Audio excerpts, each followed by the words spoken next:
Well, hello friends. It's Saturday afternoon. I'm about to depart and head to campus for our community block party, but I wanted to go ahead and remind you all that we are beginning a new theme this summer in worship. Will last through June and into July. Camp St. Paul. So we really just are piggybacking off of this idea of camp that Vacation Bible School will be themed around. We've purchased this great curriculum that's going to be led by incredible leaders.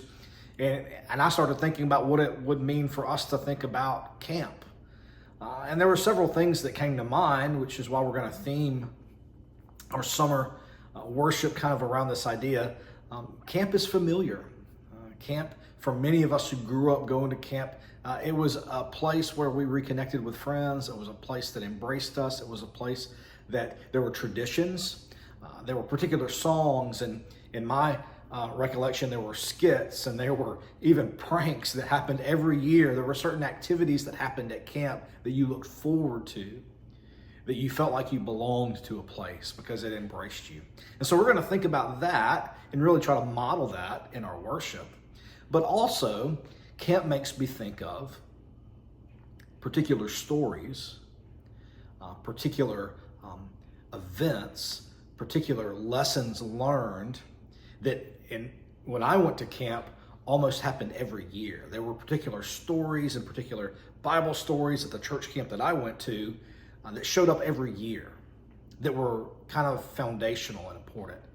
Now, I'm not going to try to remember all of those and try to reproduce those, but what it got me thinking about is how we, as we get older, as we mature, as we experience life, how we come to some of these stories and these traditions differently, and how we see them differently, and how we should engage them differently with modern eyes.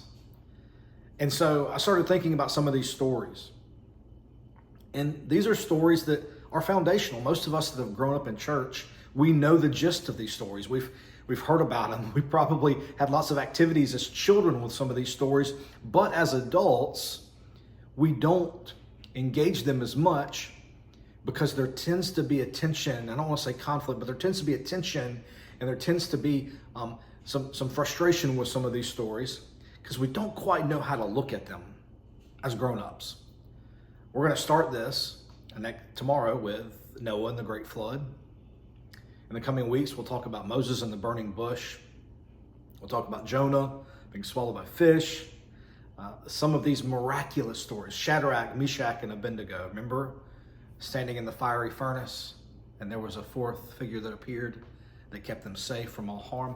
So we're going to look at some of these stories, and they tend to be all these miracle stories that are really threshold moments within our scriptures.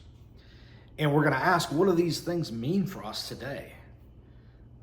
They are miraculous. Some of us have a really hard time with the miraculous nature of some of these stories.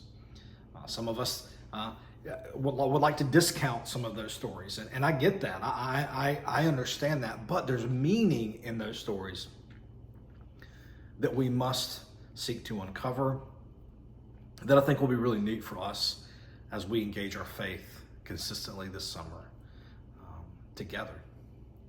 So I'm excited about that. I hope you're excited about that. Please come. Please connect with us. Please invite someone that maybe would be interested in us re-engaging some of these scripture stories, but in modern eyes to seek a better depth of meaning. I hope that you will do that. All right.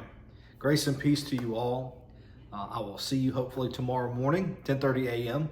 here on campus, not here on campus, but there on campus at St. Paul's. If you can't be with us, maybe you're traveling, enjoying some vacation time away, please check in with us online. We'll be streaming on our Facebook page as well as our YouTube channel.